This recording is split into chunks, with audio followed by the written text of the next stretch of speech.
I am so excited today to be exploring a highly requested topic on my channel. Today I'm going to be introducing you to the dark feminine. Welcome to your weekly episode of Coffee Shop Chats. I'm your host, Chloe Rose, founder and creatrix of Mystic Hearts, your magical realm where fantasy intertwines with darkness, healing, and magic. And Coffee Shop Chats is an intimate opportunity for us to talk about some perhaps risque topics, things that bring about a sense of self-awareness within us in this intimate way. So I hope that you can join this conversation as though you are sitting with me in the Mystic Hearts fantastical coffee shop, where of course there is a dope library. And I invite you, if you haven't already, grab your beverage of choice and join me for this chat today, where I will be unpacking the archetypes of the divine feminine. This is just going to be like scratching the surface of the dark feminine, but I want to introduce you so you can really get like a juicy understanding of what it is, because I feel like the dark feminine is something that's just been thrown about so much, and like gothic aesthetic is coming back in style, but it's not about that. So grab your beverage. We have got the most amazing pre-summer heat wave here in the UK. I'm recording this from my little studio space in the beautiful Oxfordshire in UK. It is so hot. I'm loving it. I love summer aesthetics. So I have made myself this really amazing drink. It is an iced decaf mocha with cinnamon, ginger, maca, and honey. I'm just coming into my moon cycle stage, so I wanted something that was full of goodness and superfoods that also tastes like a treat. And I was just talking about coffee with my friend, and I was like, oh, I love that taste. Coffee is one of my favorite flavors of all time, and chocolate. So coffee, chocolate, honey, and superfoods. And I definitely just spilt that. So I'm gonna drink a little bit. So cheers. Welcome to Coffee Shop Chats. So give a little bit of a warning. I would say, well, this is suitable for anyone to watch. Doesn't matter if you identify as a man, woman, transgender, or any other way inclined. You are so welcome to watch this and to feel into the energy. Because although I'm going to be talking about the divine feminine, which is what this is, I'm not talking about physical and biological. This is a deep energy, a cellular embodiment. You may call it an archetype.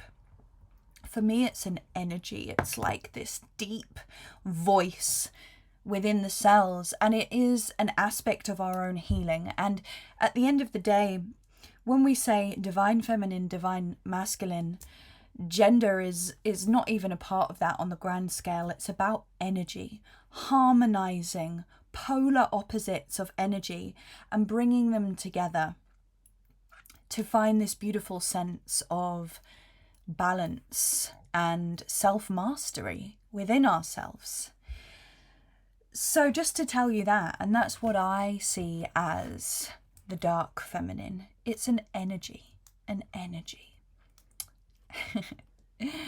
So I've done this little scribble today. There we go. Which I'll be talking us through. This is just me channeling around these different archetypes, because like I said, I really want you to get a feeling and an understanding into this. Because I am in a very feminine woman's body, I'm passionately talking about this from the perspective of the feminine and someone who absolutely identifies as a woman. For me, that is a part of my personal power.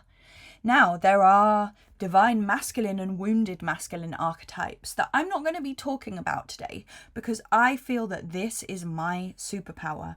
However, you might find some aspects that resonate no matter who you are and where you're receiving this from. I invite you to just open your heart and open your mind. And if you're not a woman or you don't identify as a woman, you may learn something about the divine feminine that might surprise you. So please do know that you're welcome here, even if you are not a woman or you don't identify as a woman. You are welcome. All are welcome here. But I am an embodied feminine, a woman, in this lifetime. I definitely have past lifetimes where I have been in masculine male form, but I'm very much a woman in this lifetime. So what I've done is created this sheet as you've seen, and we're going to be ending with the dark feminine because there are other elements of the divine feminine and the wounded feminine that I want you to understand before we get to the dark feminine. So first of all, when we talk about the divine feminine, as I mentioned, it's energy. So if we think about, let's use some terms that are thrown around quite often. Embodied love, Christ consciousness. If we think of that energy, it's the energy of love, the energy of self-love. That is the umbrella archetype of the divine feminine. Now, underneath that umbrella, there are two polarities. And neither are good or evil. Neither are wrong or right. They are mirror aspects, shadow aspects, dark and light, that when they come together, create harmony and self-mastery. So they are just as important as one another. So we have, if you like, I've renamed them though, because you'll hear like there's the dark feminine and the light feminine. I really just don't resonate with those terms. So under the divine feminine umbrella, which we could say, is an embodiment that we would really love to feel within ourselves in this lifetime. It could be what a lot of us are aiming towards to support humanity. Self-love, divine feminine. So we have the radiant goddess and we have the sovereign queen, and the sovereign queen is the dark feminine. The radiant goddess is the light feminine. Okay, so those are, we could say, the healed aspects of the divine feminine. Healed, harmonized, integrated, embodied, empowered. Those are some of the words that I like. It doesn't always have to be healed. It's not all about healing. Sometimes it's about choosing. Okay? And then what I want to explain is that we have the divine feminine. So then, of course, we have the wounded feminine. And this could often be mistaken because a lot of people could think the dark feminine is the wounded feminine. But there's a wounded dark feminine and a healed or empowered dark feminine. So this is where it gets a little bit complex, and this is what I'm really hoping to unpack for you today and bring some more clarity around this, and hopefully help to empower you and just help you to self-reflect a little bit on where you may be playing out your life through the wounded aspects within you. And we also have that, you know, the wounded. So the wounded feminine is the element of fear, living in fear, living in fear, living in hurt. The divine feminine is living in love and self-love, real self-love with the feminine, because it comes with that beauty and really seeing ourselves for the beautiful goddesses that we are. So what I've called the wounded aspects of the feminine. So the wounded light feminine is the wounded maiden, and the wounded dark feminine is the vengeful shadow. So we're going to be unpacking all of these for today. And I think what I'm going to do is talk us through the light side first, and then the dark side. And we're going to go to the wounded to the healed, wounded to the healed, as this is how I would address this in myself, but it can also be done the other way around. You can look for qualities that you wish to embody, and then you can flip that and say, okay, where am I actually acting out or really speaking or doing or thinking in ways that are really not a part of the radiant goddess energy. So on that, I just wanted to make a note of the dark feminine. Okay, the dark feminine is not a movement. It's not like a feminist movement. It's not like being a style icon. It's not to do with how you dress. It's not about being a vampire. For my own dark feminine embodiment, for me, that's been a lot about reconnecting with the time in my life when I was the most rebellious, when I was in my dark feminine unfuckwithable era. And that was when I was a teenager. You know, I started finding my voice and I started being like, fuck you, I do what I want, listening to Rage Against the Machine. So when we lose that connection and then reconnect to it, we often connect to parts of us that we were when we were younger. And that's me. I've always loved heavy metal music, gothic, death, like all of these dark things. So for me, a part of my expression of the dark feminine is that gothic, dark aesthetic. But it's not about that. That's not the embodiment of the dark feminine. You may find yourself being more drawn towards black and darkness, and that's beautiful. But it's not about that. This is just an expression. This is how, like, when I dress like this, when I dye my hair black and I wear dark makeup and I have my jewelry and tattoos, that is when I feel the most sexy. And that is the embodiment of the dark feminine. What makes you feel sexy? What makes you feel like a badass boss bitch? What makes you feel like you are going to walk into a room and command the attention not only of the opposite sex, but of all sexes? That is your expression of the dark feminine. You don't have to look like me. So I just wanted to make a nod to that. And it's not about, because there's a light and a shadow to everything, right? There's a light and a shadow to the darkness. And this is what I love about the complexity and the mystery of this, because there's a good and an evil side of even the darkness. So yeah, we're going to be exploring that more. But I would just be careful when exploring the dark feminine, if that's something you choose to do, if you're like, yeah, I'm ready to step into my badass timeline and I need to start saying no to people and putting myself first.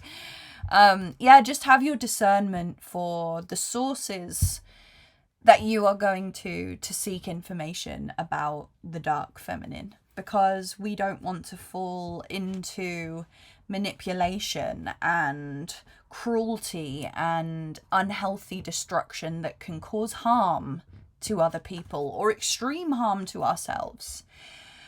That can often be glorified as an embodiment of the dark feminine. Yeah, so let's unpack this. Cheers. And just maybe just a slight trigger warning. We're not going to be talking about traumas here today, so I'm not going to be sharing anything that could potentially trigger some pain or some traumas, but we are talking about archetypes, and we are talking about emotional embodiments that play out in our everyday lives. So I just want you to know, if you're watching this and I'm reading out a lot of the wounded embodiments and you're feeling like it's a personal attack, it's not, okay? I resonate, or have in my lifetime resonated, or have totally accepted, or still am working through a lot of these wounded aspects. It's not a secret, you know? If we're holding on to that shamefully, we're suppressing our voice, we are keeping that witch wound within us. So please don't think that because I'm talking about wounded aspects, it means you're wrong or you're evil. No, you're human. You are human, and the feminine has been under attack for so many years that we have been pushed into our wounded embodiment. So I would say actually the wounded feminine is way more normalized than the divine feminine, and pretty much every woman that you will meet is going to be operating more dominantly from her wounded feminine than from her divine feminine. But this is why you're here, because we are choosing to change that. But we've got to recognize this uncomfortable, icky, wounded part of ourselves to be able to say, oh, damn, I see that in myself. And maybe you see it in people around you as well. And that can be this really good mirror of being like, I don't want to be around people like that anymore, because it encourages my behavior to be that way. I don't want to rely on other people anymore. Okay, so please don't take this personally. Use this as a divine mirror to see your darkness as an activator for the divine dormant codes that are already within you, waiting for you to say yes. I think that needs a bit of a shake. It's got honey in it, and there's just like this massive lump of honey, and it's all chocolatey at the bottom. Such a delight. Okay, so we're coming first of all to the radiant goddess. This is often when we think of the divine feminine, you know, we think of like roses and softness and kindness and motherly energy and sensuality. So we're going to look at the wounded aspect of that first, which is the wounded maiden. And the maiden is an archetype of a young woman who is pre-motherhood, or pre that shift in her life where she chooses to take responsibility over her life. So wounded maiden.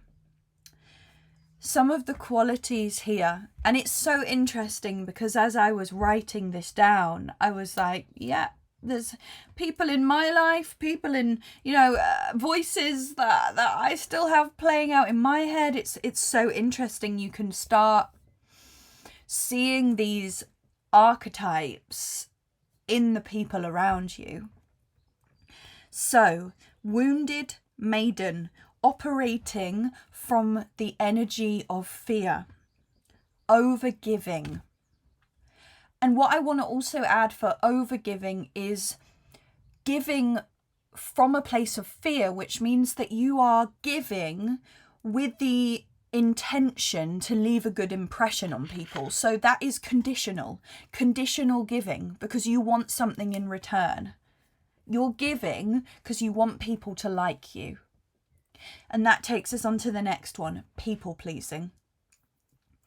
People pleasing. You find your worth through doing what you think pleases others, when in actual fact you will only get true respect from others when you're pleasing yourself from a healthy way.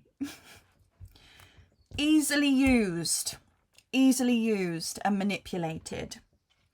Naivety. So you're not very good. This is like a huge freaking one that I have had to move mountains to get past, also known as the rose-tinted glasses, because there's a difference between seeing the good in people and refusing to see the bad in people.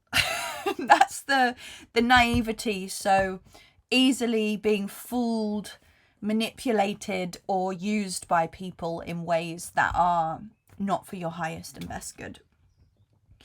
Codependency.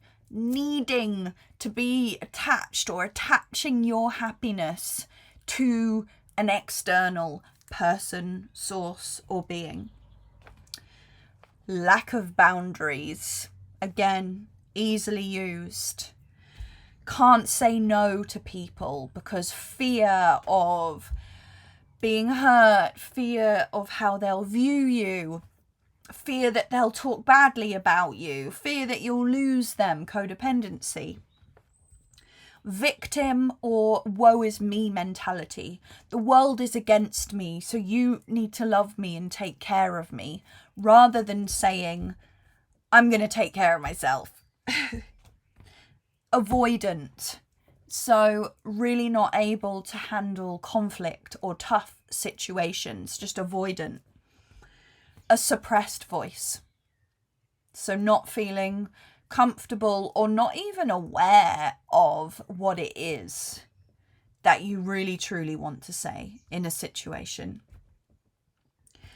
Passive. So unopinionated, rather just staying on the fence and staying out of it. Waiting to be rescued. Not, and again, this is one that I'm like, oh, because of my daddy issues. There's been this energy of like, someone one day, my Prince Charming will come and rescue me. Whereas in reality, the divine feminine, to some extent, she rescues herself. She takes care of herself. There's balance to that, but then we're going into more relational archetypes. Guilt, feeling guilty. Emotionally fragile, so not able to take criticism or even just being like really reactive. So if someone says something to you, no matter what their intention is, you take it personally, or you react to it, or you get triggered, you start crying, you freak out. Swallowing rage, swallowing it, suppressing it, dampening that fire. So that's the wounded maiden. Okay, so let's take a breath.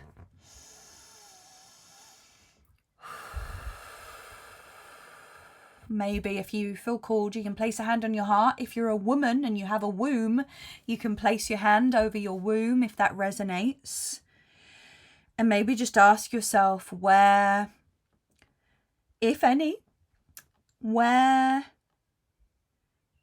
these are playing out in your life, and what do you want to alchemize into the radiant goddess, the divine feminine archetype. Should we have a look at her? So the radiant goddess, or the light divine feminine, the light aspect of the divine feminine, she is forgiving. She is soft. She's compassionate. She's unconditionally caring. So she cares about people. She's living in service, but she's not attached to that person. So she'll care for someone just because they are a living being. She's unconditional loving towards them. She doesn't care if you praise her for it or hate her for it. She's still going to care for you. Nurturing. Trusting. Graceful. So she has this element of self-respect. Sensual.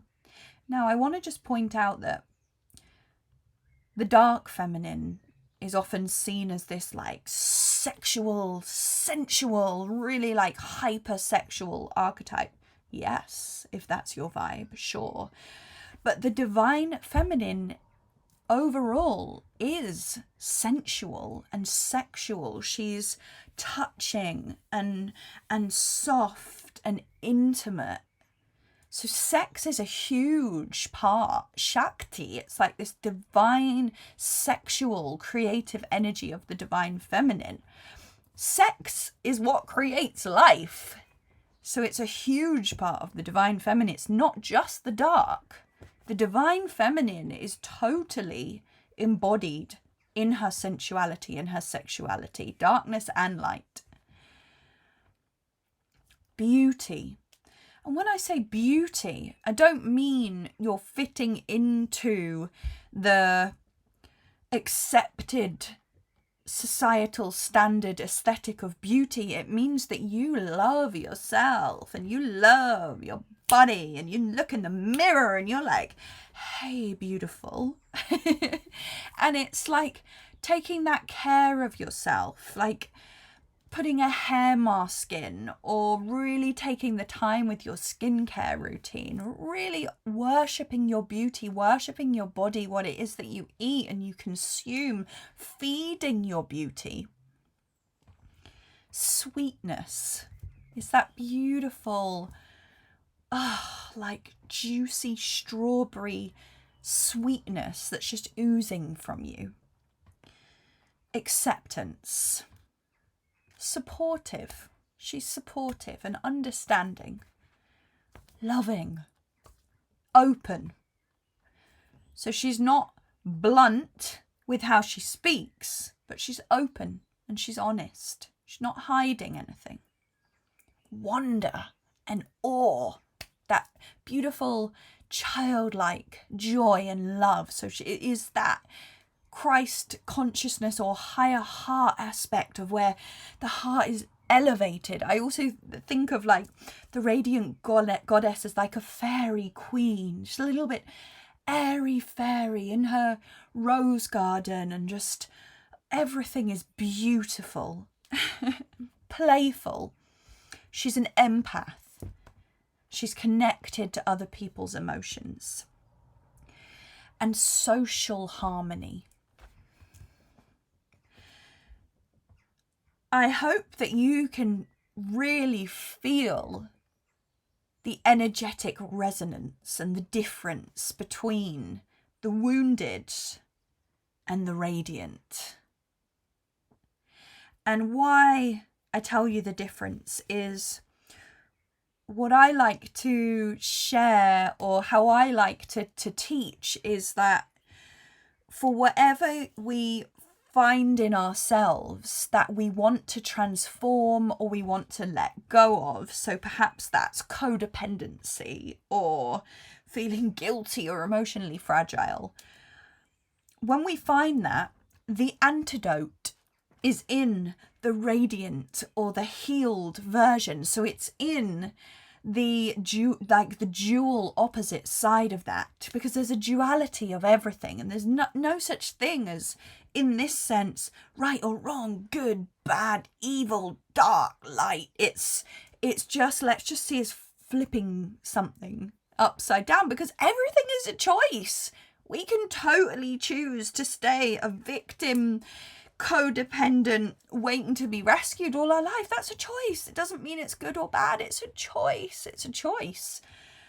But if you like the sound of being compassionate, caring, trusting, sensual, loving, and playful,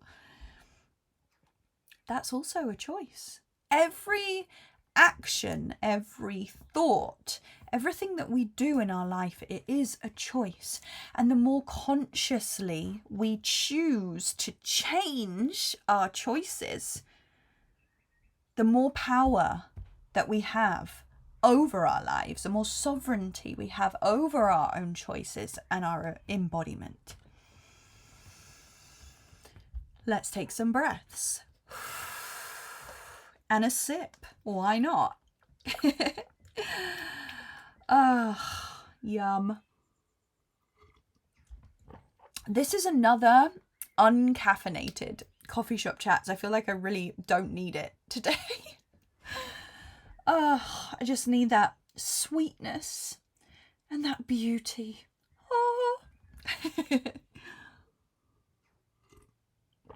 So, we're getting to the dark feminine now. Remember, it's an energy. It's this cellular imprinted memory in our blood, in our bones, in our DNA. I also like to think of the dark feminine as a voice as well. It's like this whisper, but it's like a strong whisper or like a dark wind. You can resonate with the dark feminine how you like, but yeah, it's not a thing. It's an energy, an embodiment. I don't love the term archetype. Like, I just feel like the dark feminine is already us. Like, she is already a part of us. We just have to say yes to her. So let's go to the wounded dark feminine first of all, which is the vengeful shadow. So maybe you want to have your hand over your heart, hands over your heart, maybe one hand on your womb, maybe closing down your eyes. Sometimes it's much easier to self-reflect when we are turning our awareness inwards. It's your choice. You can come back and watch this again, taking notes. This is here for you to play with as you choose. Okay, so embodiment of the vengeful shadow, the wounded dark feminine. She's calculated. She's always thinking about how she can use a situation to her own advantage. She's manipulative. Again, using something for her own gain at all times. Secretive, but secretive in a way that is destructive. So keeping important truths from people. Vengeful. So wanting revenge on others and feeling hateful and resentful towards others. Remember, this is embodied fear. Darkness, embodied fear. Cold. So it's just this like emotional coldness, shutting yourself off, living in the shadow. Isolation, so not being able to connect or communicate with others or choosing not to. Destructive rage, so argumentative, really mean, not being able to control how you hurt others through that rage and that anger. Cruelty, putting others down with your words and your actions. Bitter and cynical, so in that constant negative thought process and mind process and the way that you speak. Stubbornness, so unwillingness to adapt to a situation, just being very stuck and closed. Dominating, and now I'm not talking about in the sexual way, in the dominatrix way. That is definitely a part of the divine feminine, if that's your thing. Dominating in a way that's forceful, forcing yourself on others, forcing other people to do things to your will. Dominating in that sense. Yeah, and then I put forceful. Jealous. Jealousy is a wounded aspect of the dark feminine, especially if you are a woman and you're jealous of other women. Gossiping, talking badly about others behind their backs and not able to truly express from your heart that truth about how you feel about that person to their face. Emotional cruelty, playing on people's weaknesses and vulnerabilities to hurt them. And mean girl energy. Yeah, it's that mean girl energy. And really, all of the vengeful shadow, she is just afraid of facing her own fears and insecurities, and she's lashing out.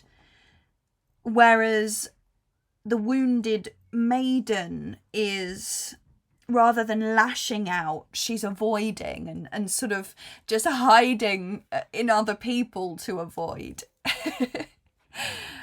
So those are the different expressions of the wounded feminine. So now we're going to come to the embodied dark feminine, or the sovereign queen. Ugh, I love that name for the embodied dark feminine, the sovereign queen. So just taking a breath, and, you know, I can put my hands up and say, there's been times in my life where my rage has been destructive, when I've said things to people that have been hurtful and mean. There's been times in my life when I've gossiped about other women and I've been sucked into that energy. There's been times when I've absolutely been dominating and forceful with my opinion to serve my own narrative. So I can absolutely own up to both the wounded maiden and the vengeful shadow. And I'm just sharing this, like, to share with you that I'm constantly doing this work and constantly doing shadow work. And these are still things that are coming up for me, because there's layer upon layer upon layer. So even if you're like, oh my God, I think I'm all of these things, that's awesome, because you've recognized it. So I'm here for it. Please don't feel bad. Don't feel like you're a bad person. You're not. You're not. All right. So let's go to the sovereign queen, the divine dark feminine herself. So let's put aside all of what you have previously expected the divine dark feminine to be. Let's throw away all of those visual archetypes of what you've been told the dark feminine looks like. And what I really invite you to do here with me, if this resonates, is in a minute, close your eyes.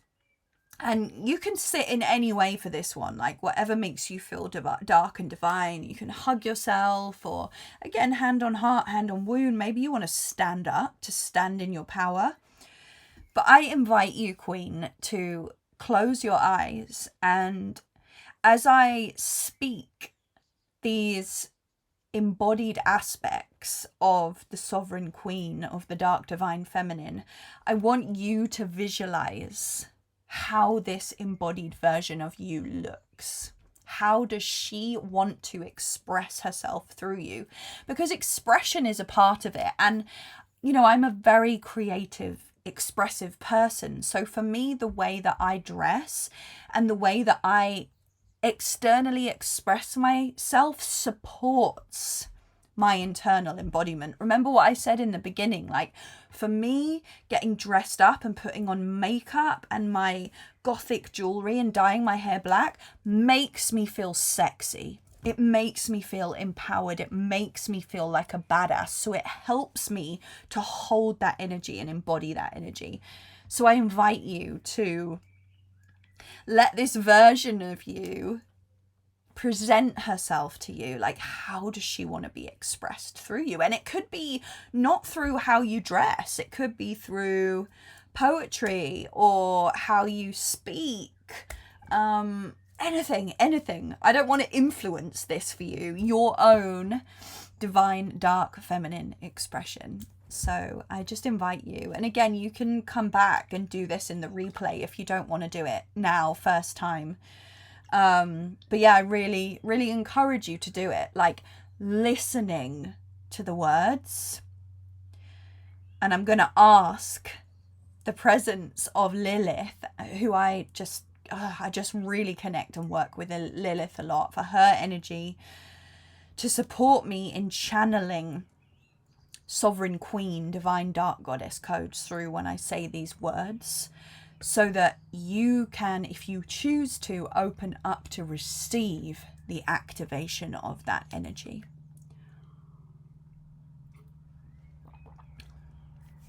So the Sovereign Queen, that is the Dark Divine Goddess. She is fierce. She sets boundaries that serve herself.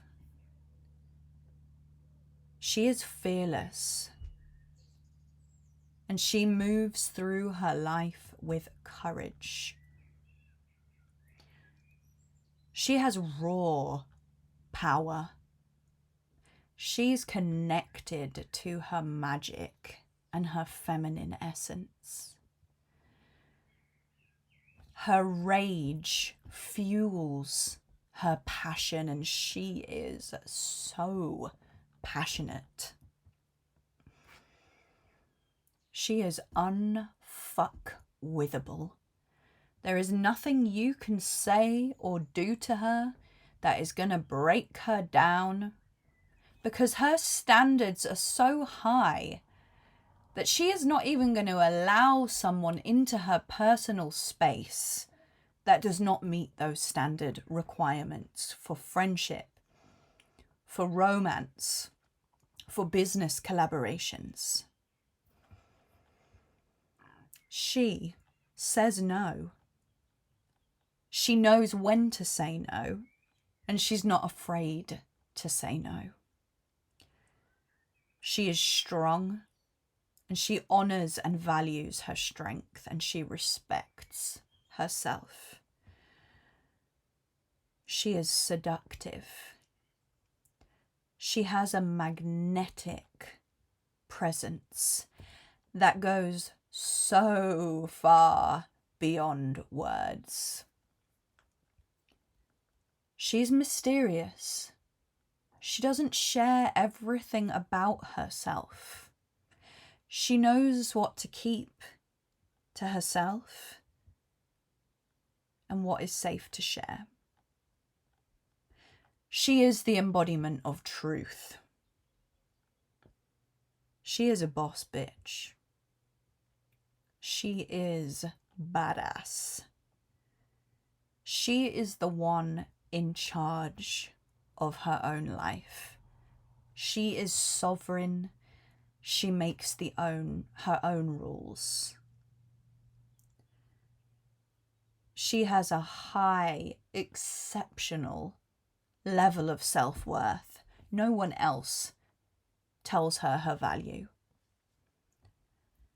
She is sexy. She is totally embracing of death, rebirth, and transformation. She is healed, embodied destruction. She uses it to fuel and alchemize into her own growth, sense of self-worth, and self-empowerment.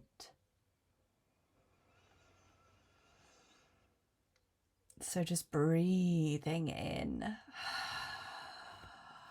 the elixir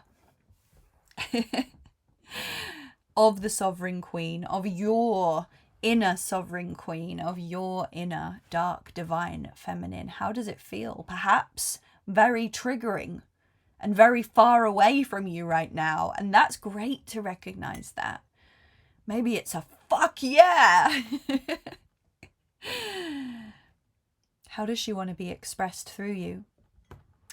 And I'm just going to share also with you just a little AI description that I looked up, which I quite liked. Let me just get it small so I can have it by me while I read it. I feel like this will just close everything off, because we've covered a lot here. We've covered 4 aspects of the divine feminine: the wounded and the healed. So, the light and the dark feminine, remember the radiant goddess and the sovereign queen, represents 2 complementary halves of the divine feminine archetype, or expression, or embodiment as I call it, charting the full spectrum of female power, psychology, and expression. Rather than representing good versus evil, they function, and I love this, like light and day, or day and night, sun and moon, if you like. Both are essential to psychological wholeness and self-mastery. This duality is widely explored across spiritual, psychology, mythology, and modern self-development. This is not new age. This is not woo-woo. This is deeply, deeply imprinted into us on a cellular, energetic, cosmic, earthly level. So, and I loved that because, you know, we need the radiant goddess just as much as we need the sovereign queen. And what I recognize about the radiant goddess, you know, that divine love, the giving, the compassion, the empathy, a lot of us can really embody her at the beginning of our spiritual journey. She almost represents to me like that ascension journey when we get there, but then we're like, hang on a minute, something's missing, or like people are using me for my light, or there's just not enough balance. I'm not grounded in my body and my sexuality. So that's why having both components are so important. And we have been taught and conditioned by the dark forces of the patriarchy to suppress and hide from our dark feminine, because she cannot be manipulated. She is raw, pure power, and unbridled magic that is a force to be reckoned with. Of course, she has her shadow, but when she's embodied in love and in harmony and so much self-love and self-worth, she is freaking badass. And the dark divine feminine, the sovereign queen, is a force and a remembering that we could really, really do with in the world right now to support not only ourselves, but change. Helping others, supporting others, and knowing that we actually as individuals have so much power to make big changes in the world. But we've got to find that power and that sovereignty within ourselves to really freaking believe it. And when we've got that in ourselves, and then we start coming together, that's when we can create a better world. And not only for ourselves, for the earth, for Mother Earth, for future generations. So there's a bigger picture to this. There's a higher mission. So I hope you enjoyed learning about the dark feminine with me today. And there are so many aspects and like subtopics of the dark feminine that I am going to be diving into in coffee shop chats, like my inner dark feminine voice, and also the influence of Lilith is like pushing me right now to talk about this. So yeah, you'll be seeing lots more from me. I'll give you a hint of what's to come. I'm going to be talking about the importance and the power of using your voice, and that is your greatest magic tool. And by that I mean it can create total freaking change and miracles in your waking reality, your everyday 3D reality. I'm also going to be talking about cycles and being a woman, menstruation, and really what it means to be living in a body that is in this constant cycle of emotional turbulence and pain, and really just talking about that from the voice of each of these divine feminine archetypes, and honoring that, and honoring how freaking hard it is sometimes to be a woman. Yeah.